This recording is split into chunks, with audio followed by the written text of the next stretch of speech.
So Jeff, regarding your background of doctorate in Sanskrit, and following that your psychological analysis work, can you explain a little bit about the evolution of your thought and what brought you from those studies to interest in animal welfare and your subsequent work in animal welfare?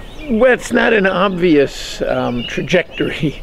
I did get a PhD from Harvard in Sanskrit, and part of my training was looking at ancient Indian texts, and I was exposed to a lot of ideas about how all life is sacred, the notion of ahimsa, of not harming, but I can't say that that was my major focus. I was a philologist, that is, I was looking at ancient texts and translating them, and published lots of books and became professor of Sanskrit, and basically got kind of bored with the field and decided I wanted to do something that involved humans.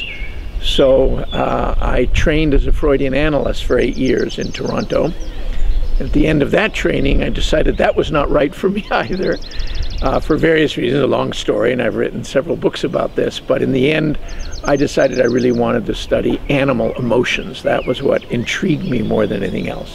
Well, emotions in general, human emotions as well, but I was very taken with the continuity of human emotions and animal emotions. Great. And so was there anything, because I know that you've written some books criticizing psychoanalysis. I have. That, I'm assuming that fed into the work of wanting to explore emotions more. Yes, I saw that psychoanalysis claimed, and I believe it's true, that humans have unconscious emotions. That is, we have feelings of which we remain unaware. And one of the questions I asked myself was whether other animals also had feelings of which they remained unaware. And my answer in the end was no, they do not. That we are the only species that doesn't know when we're angry, doesn't know when we're loving, doesn't know when we're sad or happy. That it's often kept from our own knowledge, and that's not true. Anybody who lives with a dog knows when a dog's happy, dog expresses happiness, experiences happiness, shows you happiness.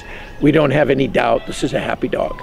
So there's limits with humans that animals don't experience. Yes, it's, if you like, it's a kind of subtlety that we have that has not been to our benefit. That is, I mean, there's a famous example that Freud gave. One of the nice things he said a man can be in love with a woman for many years and not know about it until years later. Not even recognize it until years later. And I think that's perfectly true.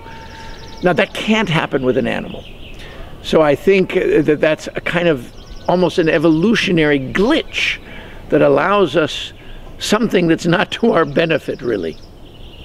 So emotions clearly serve people, and they are part of nature because animals do possess emotions. Do you have anything more to say about that? Well, I feel that we've carried it to extremes in our ability to deny what it is that we're feeling. Now, denial for me is a very important concept that's kind of at the basis of Freudian analysis, and something that I did appreciate and took away with me in spite of my many criticisms of Freud. I think he was right about denial. And of course, I've used this concept in my new book, The Face on Your Plate, to understand why it is that people find it easy to eat meat. And the reason I give is that they are in denial. That is, they're not recognizing what the act involves. Some people do, but most people are not aware of what it is they're doing when they eat meat. But there are many areas in which denial plays a role in our life. But that is not true of animals. So again, it seems that evolution has carried us to a point where, of course, you're perfectly right, emotions serve an evolutionary function for both humans and for animals. But we seem to have passed beyond where they're always entirely useful. And I must say, and this is of course controversial, I believe that humans have certain emotions, certain negative emotions, that are not shared in the animal world. The main example being hatred.